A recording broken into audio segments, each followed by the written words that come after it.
ನೀವು ಕ್ವಶನ್ಸ್ ಕೇಳ್ತೀರಾ ಲಕ್ಷ್ಮೀನಾರಾಯಣ್? ನಿಮ್ಮ ಹೆಸರು ಹೇಳಿದ್ರಿ ಸರ್ ಲಕ್ಷ್ಮೀನಾರಾಯಣ್. Okay sir. ನಿಮ್ಮನ್ನೇ ನೋಡ್ಕೊಂಡು ಮಾತಾಡೋದಾ? ಇಲ್ಲ ಸರಿಯಾಗಿ. ಓಹೋ.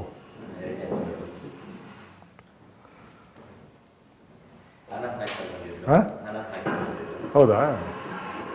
ಸರ್ ಒಂದು 45 ಎಪಿಸೋಡ್ ಆಯಿತು ಸರ್. ನೀವು ಇದ್ರಲ್ಲಿ ಕೂತ್ಕೊಂಡಿರ್ತೀರಾ ನೋಡಿ? ಹೌದಾ? ನಾನು ಬೇಕಾದ್ರೆ ಅದ್ರ ಕೂತ್ಕೊಬಿಡ್ತೀರಾ ಅವ್ರ ಹತ್ರ ಬಂದರೆ? ನಿಮ್ಮ ನಂಬರ್ ಟ್ರೈ ಮಾಡಿದ್ರಂತೆ, ನೀವು ಸಿಗ್ಲಿಲ್ವಂತೆ?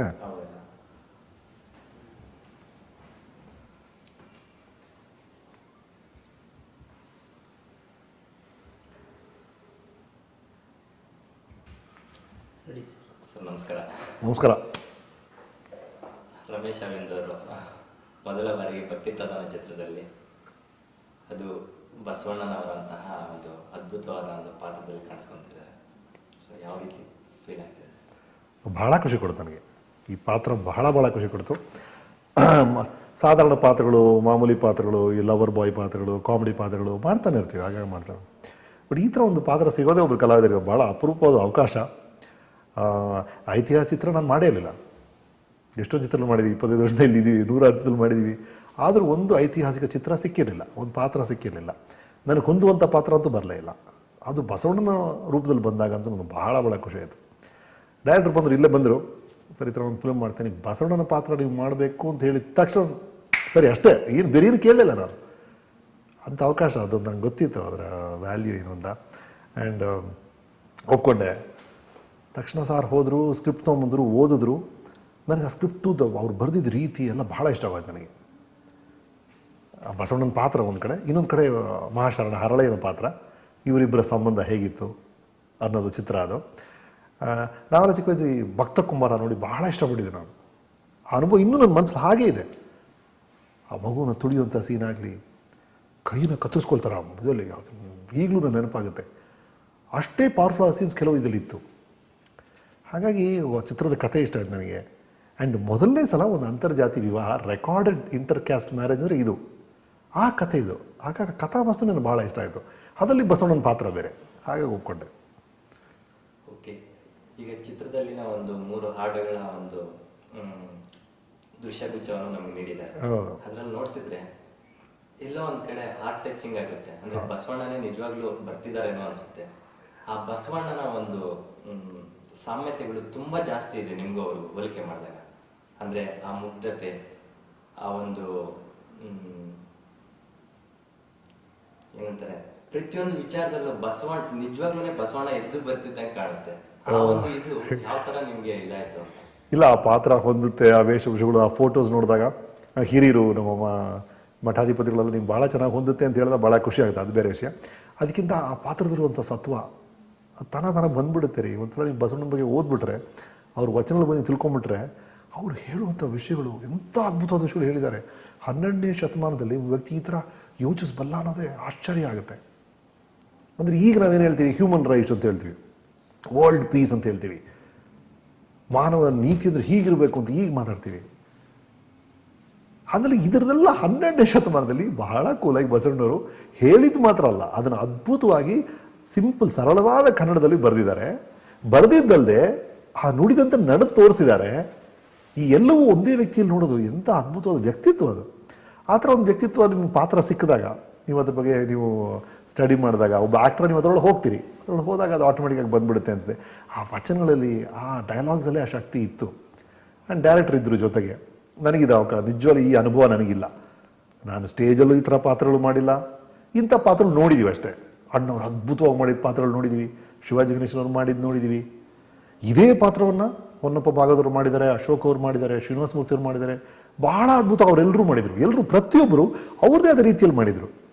ಹಾಗಾಗಿ ನಾನು ಈ ಪಾತ್ರವನ್ನು ಮಾಡಿದಾಗ ನಾನು ಯಾವ ಥರ ಮಾಡ್ಬೋದು, ಯಾವ ಥರ ಮಾಡಬೇಕು ಅಂತ ಸ್ವಲ್ಪ ಸ್ಟಡಿ ಮಾಡಿದೆ. ನಮಗಿದ್ದು ಒಂದು ಏನು ಅವಕಾಶ ಏನೋ, ಆ ಟೈಮಲ್ಲಿ ಹೆಂಗಿದ್ರು ಜನ ನಮಗೇನು ಅಷ್ಟು ಗೊತ್ತಿಲ್ಲ. ಇತಿಹಾಸ ಪುಸ್ತಕಗಳಲ್ಲಿ ಕೆಲವು ವಿಷಯಗಳು ಸಿಗ್ಬೋದು. ನಾನು ಹೋಗಿದ್ದು ಇದ್ರ ಬಗ್ಗೆ ಬಸವಣ್ಣನ ವಚನಗಳನ್ನು ಓದಿದಾಗ ಒಂದು ಅರ್ಥವಾಯಿತು, ಯಾವ ಥರ ವ್ಯಕ್ತಿತ್ವ ಇರ್ಬೋದು ಅಂತ ನನ್ನ ಮನಸ್ಸಿಗೆ ಅನಿಸಿದ್ದು. ಒಬ್ಬ ನಟನಾಗಿ ಯಾವ ಥರ ಹೇಳಿದ್ರೆ ಇದು ರೀಚ್ ಆಗ್ಬೋದು ಅಂತ ಅನಿಸೋ ಥರ ಮಾಡಿದ್ದೀನಿ. ಆಮೇಲೆ ನಮ್ಮ ಗಿರೀಶ್ ಕಾರ್ನಾಡ್ ಅವರು, ಲಂಕೇಶ್ ಅವರು, ಅವರೆಲ್ಲ ಬರೆದಿದ್ದಾರೆ ಅದ್ರ ಬಗ್ಗೆ. ಆ ನಾಟಕಗಳೆಲ್ಲ ಓದಿದಾಗ ಬೇರೆ ಬೇರೆ ವ್ಯೂ ಪಾಯಿಂಟ್ಸ್ ಗೊತ್ತಾಯಿತು, ದೃಷ್ಟಿಕೋನಗಳು ಗೊತ್ತಾಯಿತು. ಸೊ ನಮ್ಮದೇ ಆದ ರೀತಿಯಲ್ಲಿ ಬಂದಿದೆ ಅನ್ಸುತ್ತೆ ಈಗ. ಪುರುಷೋತ್ತಮ್ ಸರ್ ಬಂದು ಅಪ್ರೋಚ್ ಮಾಡಿದ ತಕ್ಷಣ ನೀವು ಓಕೆ ಅಂದ್ಬಿಟ್ರಿ. ತಕ್ಷಣ ಓಕೆ ಅಂದಿದ ತಕ್ಷಣ ಮತ್ತೆ ನಿಮ್ಮ ಮೈಂಡಿಗೆ ಬಂದಿದ್ದೇನು, ನಾನು ಯಾವ ಥರದ ಸಿದ್ಧತೆಗಳು ಮಾಡ್ಕೊಂಡ್ರೆ? ಅದೇ ಮೊದಲನೇದಾಗಿ ಬಸವಣ್ಣ ಎರಡು ಥರ ಇದೆ. ಒಂದು ನೋಡಕ್ಕೆ ಹೇಗಿರ್ಬೇಕು ಬಸವಣ್ಣವರು ಅನ್ನೋದು ಮೊದಲನೇ. ನಂದು ಡೈರೆಕ್ಟರ್ ಜೊತೆ ತುಂಬ ಚೆನ್ನಾಗಿ ಮಾತಾಡಿದೆ ನಾವು, ಯಾವ ಥರ ಇರಬೇಕು ಸರ್ ಇದು, ಬೇರೆ ಬೇರೆ ರೀತಿ ಇರ್ಬೋದು. ನಾವು ನೋಡಿರೋದೆಲ್ಲ ಚಿತ್ರಗಳ ಮೂಲಕ ಅಥವಾ ಕ್ಯಾಲೆಂಡರಲ್ಲಿ ಬಸವಣ್ಣ ನೋಡಿದ್ದೀವಿ ನಾವೆಲ್ಲ, ನಮಗೆಲ್ಲ ಪರಿಚಯವಾದ ಒಂದು ಬಸವಣ್ಣನ ಮುಖ ಇದೆ. ಸೊ ಡೈರೆಕ್ಟರ್ ಏನು ಹೇಳಿದ್ರು ಅಂದರೆ ಅದು ತುಂಬ ಕರೆಕ್ಟ್ ಪಾಯಿಂಟ್ ಕೊಡೋದು. ಸರ್ ಎಲ್ಲರ ಮನಸ್ಸಲ್ಲಿ ಒಂದು ಕಲ್ಪನೆ ಇದೆ, ಆ ಕಲ್ಪನೆಯನ್ನು ಮೀರಿ ಹೊಸ ನಾವು ಏನು ಮಾಡಬಾರ್ದು, ಅದಕ್ಕೆ ಎಷ್ಟು ಹತ್ತಿರ ಇರುತ್ತೋ ಅದು ನಮ್ಗೆ ಒಳ್ಳೇದಾಗುತ್ತೆ ಈ ಚಿತ್ರಕ್ಕೆ ಅಂತ. ಹಾಗಾಗಿ ನಾವು ತುಂಬ ಪರಿಚಯ ನಮ್ಮ ಬಸವಣ್ಣ ಹೇಗಿದ್ದಾರೆ, ನಾವು ಕ್ಯಾಲೆಂಡರ್ ನೋಡಿದ ಹೇಗಿರ್ತಾರೆ ಅದೇ ಥರ ಇರಬೇಕು. ಆ ಕಿರೀಟ ಆಗಲಿ, ಆ ಕಾಸ್ಟ್ಯೂಮ್ ಆಗಲಿ, ಎಲ್ಲೂ ಅದೇ ಥರ ಇರಬೇಕು. ಅದೇ ಆ ಮುತ್ತಿನ ಹಾರ ಆಗಲಿ, ಎಲ್ಲೂ ಅದೇ ಥರ ಇರಬೇಕು ಅಂತ ಆಸೆ ಪಟ್ಟರು ಡೈರೆಕ್ಟ್ರು. ಅದೇ ಥರ ನಾವು ಮಾಡಿದ್ದೀವಿ. ಅದು ಕರೆಕ್ಟ್ ಕೂಡ ಅನ್ನಿಸ್ತು ನನಗೆ. ಹಾಗಾಗಿ ತುಂಬ ಡಿಸ್ಟರ್ಬ್ ಮಾಡಬಾರ್ದು. ಆಲ್ರೆಡಿ ಒಂದು ದೊಡ್ಡ ಕಲ್ಪನೆ ಇದೆ ಅವ್ರ ಬಗ್ಗೆ, ಅದನ್ನು ಯಾವುದೇ ರೀತಿಯಲ್ಲಿ ಯಾರಿಗೂ ನೋವಾಗಬಾರ್ದು ಅಂತ ತುಂಬ ಸ್ಪಷ್ಟವಾಗಿದ್ವಿ ನಾವು. ಭಕ್ತಾದಿಗಳು ಲಕ್ಷಾಂತರ ಕೋಟ್ಯಾಂತರ ಜನ ಇದ್ದಾರೆ, ಅವ್ರು ಯಾರಿಗೂ ಸಣ್ಣ ರೀತಿಯಲ್ಲೂ ನೋವಾಗಬಾರ್ದು. ಮೇಯ್ನ್ಲಿ ಮೊದಲನೇ ಅಪ್ರೋಚ್ ಆ ಥರ ಇತ್ತು. ಹಾಗಾಗಿ ಅದನ್ನು ಡಿಸೈಡ್ ಮಾಡಿದ್ವಿ. ಅದೇ ಥರ ಈಗ ರಂಗಭೂಮಿಯಲ್ಲಿ ಬಸವಣ್ಣನ ನೋಡಿದ್ದಾರೆ, ಚಿತ್ರಗಳಲ್ಲಿ ಬಸವಣ್ಣನ ಎಷ್ಟೊಂದು ಬೇರೆ ಬೇರೆ ಚಿತ್ರಗಳಲ್ಲಿ ನೋಡಿದ್ದಾರೆ. ಹಾಗಾಗಿ ಇದ್ರ ಮಧ್ಯೆ ಪರ್ಫಾರ್ಮೆನ್ಸಿಗೆ ಯಾವ ಥರ ಮಾಡೋದು, ನಮ್ಮದೇ ಥರ ಒಂದು ಟಚ್ ಹೇಗೆ ಕೊಡೋದು ಯೋಚನೆ ಮಾಡೋದು. ನನಗೆ ಅನಿಸಿದ್ದು ಒಂದು ಪಾಯಿಂಟ್, ನಾನು ಡೈರೆಕ್ಟರ್ ಜೊತೆ ತುಂಬ ಸ್ಟ್ರಾಂಗಾಗಿ ಮಾತಾಡಿದ ಒಂದೇ ಒಂದು ಪಾಯಿಂಟು ಸರ್. ನನಗನ್ಸ ಸರ್, ಇವರು ಏನು ಒಂದು ಕಡೆ ಮಹಾಮಂತ್ರಿ ಆಗಿದ್ದಾರೆ, ಇನ್ನೊಂದು ಕಡೆ ಕವಿಯಾಗಿದ್ದಾರೆ, ವಚನಗಳನ್ನ ಬರೀತಾರೆ, ಇನ್ನೊಂದು ಕಡೆ ದೊಡ್ಡ ಸೈನ್ಯವನ್ನೇ ಕಟ್ತಾರೆ ಅಂತ ಅವ್ರ ಮೇಲೆ ಆರೋಪ ಇದೆ. ಅಂದರೆ ಅದೊಂದು ಕಡೆ ದೊಡ್ಡ ನಾಯಕರು ಅವರು, ಇನ್ನೊಂದು ಕಡೆ ಸಮಾಜ ಸೇವಕರು. ಈ ಎಲ್ಲ ಡೈಮೆನ್ಷನ್ಸ್ ಇದೆ ವ್ಯಕ್ತಿಗೆ. ಹಾಗಾಗಿ ನನಗೆ ಅನ್ನಿಸ್ತಾ ಇದ್ದೆ ಏನಂದರೆ, ಒಬ್ಬ ಸಾಧಾರಣ ವ್ಯಕ್ತಿ ಆ ಥರ ಸ್ಲೋ ಆಗಿರೋಕ್ಕೆ ಚಾನ್ಸ್ ಇಲ್ಲ ಸರ್.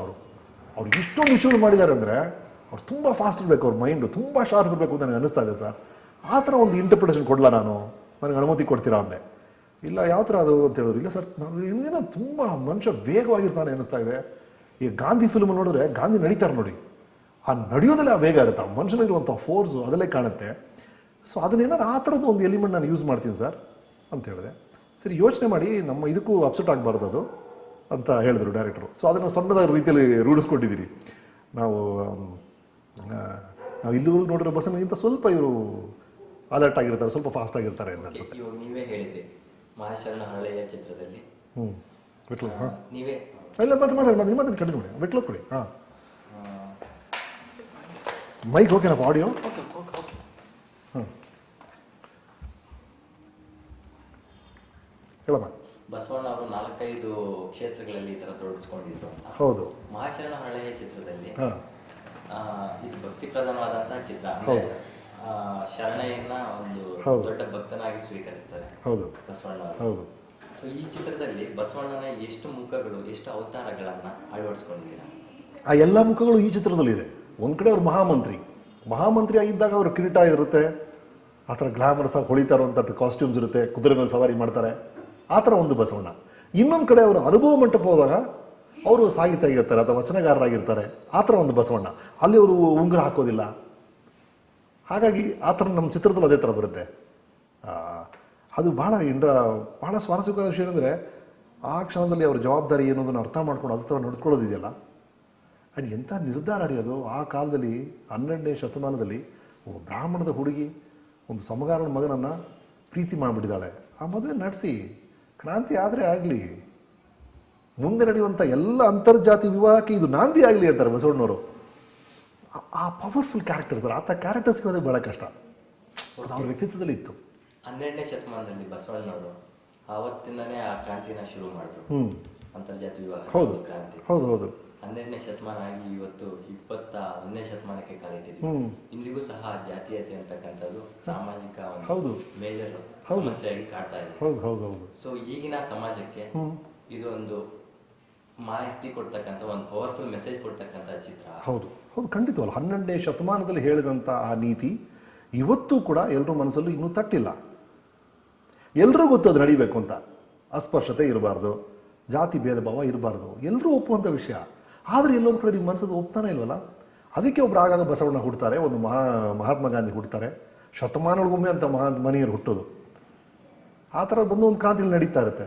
ಬಟ್ ಎಲ್ಲೋ ಒಂದು ಕಡೆ ಒಂದು ಸಣ್ಣದೊಂದು ಪರಿವರ್ತನೆ ಆಗಿದೆ ಅನಿಸುತ್ತೆ ನನಗೆ. ಬಸವಣ್ಣನು ನಿರೀಕ್ಷೆ ಮಾಡಿದಷ್ಟು ಆಗದೆ ಇರ್ಬೋದು ಈ 800 ವರ್ಷದಲ್ಲಿ. ಬಟ್ ಅವ್ರ ಬಗ್ಗೆ ಯಾರಿಗಾದ್ರು ಸಣ್ಣ ಸುಳಿವಿದ್ರೆ, ಇಂಥ ಚಿತ್ರಗಳನ್ನು ನೋಡಿದ್ರೆ, ಅವ್ರ ವಚನಗಳನ್ನು ಓದಿದ್ರೆ ನಿಮ್ಮನ್ನೊಂದು ಪರಿವರ್ತನೆ ಹಾಗೇ ಆಗುತ್ತೆ. ಆ ಒಂದು ಕಾರಣಕ್ಕಾಗಿ ಈ ಚಿತ್ರಗಳನ್ನ ಅಟ್ಲೀಸ್ಟ್ ನಮ್ಮ ಮಕ್ಕಳು ಎಲ್ಲರೂ ಇದನ್ನೆಲ್ಲ ನೋಡಬೇಕು ಅನ್ಸುತ್ತೆ ನನಗೆ. ಈ ಚಿತ್ರದಲ್ಲಿ ಕೆಲವು ಅಸ್ಪರ್ಶದ ಬಗ್ಗೆ ಕೆಲವು ದೃಶ್ಯಗಳಿದೆ.